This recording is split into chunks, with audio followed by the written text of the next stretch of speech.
রবিবার ছুটির দিন। এই দিনটা এলেই রান্নাঘরের অধিকার হারান সুষমা দেবী। মেয়ে আর বাবার অধিকারে চলে আসে রান্নাঘরটা। ছুটির দিনে নতুন নতুন রান্না করতে লেগে যায় বাবা মেয়ে দুজন, আর সাথে থাকে মিনু। মিনু সাহায্য করে। মিনুর ছেলে তার খেলনা নিয়ে ভীষণ ব্যস্ত খেলতে, কোনো দিকে তার মন নেই। বেশ ভালো লাগছে আজকের সকালটা। আকাশ মেঘলা, সাথে মিষ্টি বাতাস। বারান্দায় বসে সুষমা দেবী শরৎ রচনাবলিতে মন দেওয়ার চেষ্টা করছিলেন, কিন্তু মনটা বারবার উদাস হয়ে যাচ্ছিল। আজ হারিয়ে যাচ্ছিলেন নিজের মেয়েবেলার দিনগুলোতে। গ্রাম বাংলার মেয়ে সুষমা দেবী ছোট থেকেই ছিলেন শান্ত লাজুক।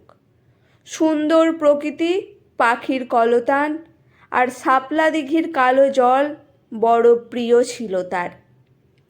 ছোটবেলায় বাড়ির মস্ত বাগানটাতে একা একা ঘুরতেন, কখনো গেয়ে উঠতেন গান। বাগানের গাছগুলো ছিল বড় প্রিয় তার। এইভাবে প্রকৃতির সাথে একাত্ম হয়েই বড় হয়েছিলেন তিনি। জমিদার বাড়ির একমাত্র মেয়ে ছিলেন সুষমা দেবী। ছোটবেলায় পিতৃহারা ছোট্ট সুষমা দেবী মা আর জেঠিমার আদরে বড় হয়ে উঠেছিলেন। জেঠুও খুব ভালোবাসতেন সুষমা দেবীকে। জেঠুর দুই ছেলে সুষমা দেবীর দুই দাদার সাথে সাথে স্কুলে যেতেন তিনি। এইভাবে আস্তে আস্তে বড় হয়ে উঠলেন সুষমা দেবী। জমিদার বাড়ির মেয়ে, তাই সবাই সমীহ করে, তাও আবার স্কুলটাও যে সুষমা দেবীর পূর্বপুরুষের তৈরি। এইভাবে দিনগুলো কাটছিল। একদিন সুষমা দেবী দৌড়ে বাড়ি এসে বলল, জেঠিমা জানো, আজ আমাদের পুকুর পাড়ের ডুমুর গাছটাতে কি সুন্দর ফুল ফুটেছে। জেঠিমা হেসে আদর করে বলেছিলেন, ডুমুরের ফুল সবাই দেখতে পায় না, মা আমার রাজরানী হবে। সুষমা দেবীর বাড়ির বাগানের মালি সিধু জেঠুর ভাগ্নে সুষমা দেবীদের স্কুলেই পড়ত। বাপ মা হারা প্রভাস মামা মামির কাছেই মানুষ। পড়াশোনাতে সে খুব ভালো। প্রতিটা ক্লাসে প্রথম স্থান তার বাঁধা। মাঝে মাঝে সিধু জেঠুর সাথে এ বাড়িতে আসতো।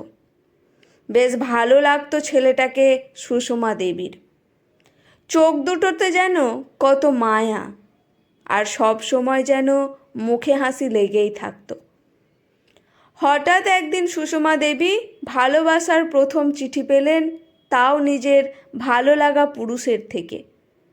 কিন্তু সে খবর ছড়িয়ে পড়ল সারা স্কুলে। যতই মেধাবী হোক প্রভাস, সে যে বড় গরিব। খবর পেয়ে সুষমা দেবীর দুই দাদা তো চরম অপমান করল প্রভাসকে। চাকরের বাড়ির ছেলে হয়ে এত সাহস তোর! লজ্জায় মাথা নিচু হয়েছিল প্রভাসের।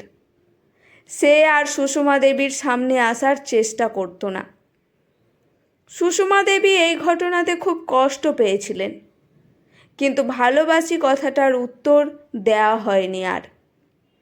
স্কুলে পড়া শেষ হতেই বাড়ির কাজ শেখা শুরু হয়। গ্রামের মেয়ে শহরের কলেজে যাবে, এ আবার হয় নাকি? সুষমা দেবী শুনেছিলেন প্রভাসের কোনো এক কাকা এসে প্রভাসকে নিয়ে গেছে শহরে লেখাপড়ার জন্য। কয়েক বছর পর সুষমা দেবীর জন্য পাত্র দেখা শুরু হয়। জেঠু বলেন, তোমার মা অসুস্থ, এবার তোমার বিয়ের ব্যবস্থা করা দরকার। পাত্র ঠিক হয়ে যায়। সুষমা দেবীর জেঠু রাজরানীর মতোই অনেক টাকা পণ দিয়ে শহরের নামজাদা পরিবারে বিয়ে দেন সুষমা দেবীকে। বিয়ের কিছুদিন বেশ কাটে স্বামীর সাথে। যখন তার দামি গাড়িতে করে বাপের বাড়িতে আসতেন, তখন নিজেকে সত্যিই রাজরানী মনে হতো। কিন্তু সে সুখ ছিল স্বল্পস্থায়ী। শহরের পরিবেশ আদব কায়দা মানিয়ে নিতে সময় লেগেছিল সুষমা দেবীর। পরিবারের সব লোকজন গেয় বউকে নিয়ে লজ্জিত ছিলেন। প্রথম দিকে স্বামীর ভালোবাসা পেলেও আস্তে আস্তে কমতে থাকে তা।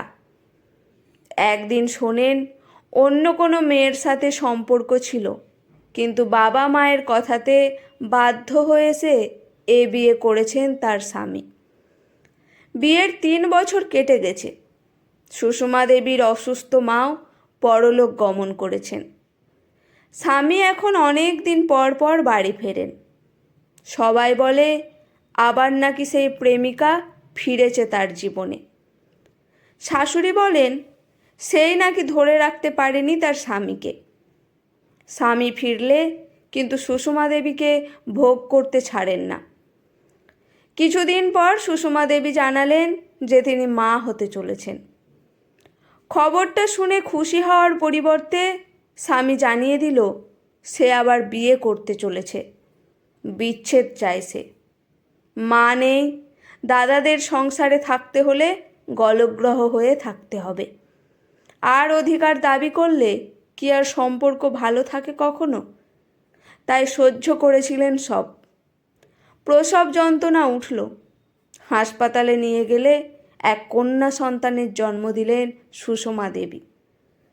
শাশুড়ি মা এসে পরিষ্কার বললেন, একে তো স্বামী চাই না তোমায়, তাও আবার মেয়ের জন্ম দিয়েছ। এবার নিজের পথ দেখো বাপু, বাড়িতে খবর পাঠাও। অসহায় মনে হচ্ছিল সুষমার এই ছোট্ট শিশুটাকে নিয়ে কোথায় যাবে ও এখন। চিন্তিত হয়ে বেডে শুয়ে আছেন। হঠাৎ চেনা গলা শুনে ঘুরে তাকাতেই অবাক। এ কাকে দেখছেন উনি? গলায় টেথোস্কোপ, সেই মায়াবী চোখ আর সেই হাসি। সুষমা, তোমার মতো তোমার মেয়েটাও বড় মিষ্টি। কিছু বলতে পারলেন না সুষমা দেবী। শুধু 2 ফোঁটা জল গড়িয়ে পড়ল চোখ দিয়ে। ডিসচার্জ হয়ে গেছে তোমার সুষমা, কেউ আসেনি। আমি কি তোমাকে বাড়িতে ছেড়ে আসব? সুষমা দেবী বললেন নিজের দুঃখের সংসার জীবনের গল্প। শেষে প্রশ্ন করলেন, তোমার স্ত্রী খুব সুখী বলো? তোমার মতো একজন স্বামী পেয়েছে। হাসি মুখে প্রভাস বলল, কোথায় স্ত্রী জীবনটাই তো লেখাপড়া আর পেশেন্টদের নিয়েই কেটে গেল। একজনকে অবশ্য স্ত্রী হিসেবে পেতে চেয়েছিলাম, কিন্তু সে তো পাত্তাই দেয়নি। প্রভাস বাড়ি এনেছে সুষমা দেবীকে। আমি তোমাকে স্ত্রী হিসেবে আর তোমার সন্তানকে সন্তান হিসাবে গ্রহণ করতে চাই, কিন্তু সমাজ কি বলবে? প্রভাস এসে বলল, কই, তোমার দুঃখের সময়ে সমাজ তো তোমার পাশে থাকেনি। তাহলে সমাজকে নিয়ে এত ভাবনা কিসের? তারপর ছোট্ট তিন্নি আর প্রভাসকে নিয়ে এই সংসার। অনেক যত্ন করে দুজনে বড় করেছেন মেয়েকে। একবার গ্রামে গেছিলেন, কিন্তু লোকজন কথা শোনাতে ছাড়েনি। তাই প্রভাস আর গ্রামে ফেরে না। নিজেকে সত্যিই ভাগ্যবতী মনে হয় সুষমা দেবীর। প্রভাসের স্বামী পাওয়া তো ডুমুরের ফুলের মতো দুর্লভ। ছোটবেলার কথাগুলো সার্থক যেন আজ। বাবার মতো তিন্নি ডাক্তার হবে, এটাই তার স্বপ্ন। বাবা অন্ত প্রাণ মেয়ে। মাসি দেখো, আমার বন্দুকটা ভেঙে গেছে। এটা তুমি কিনে দিয়েছিলে, আমার আরেকটা চাই। মিনুর ছেলে বিল্টুর ডাকে স্তম্ভিত ফেরে।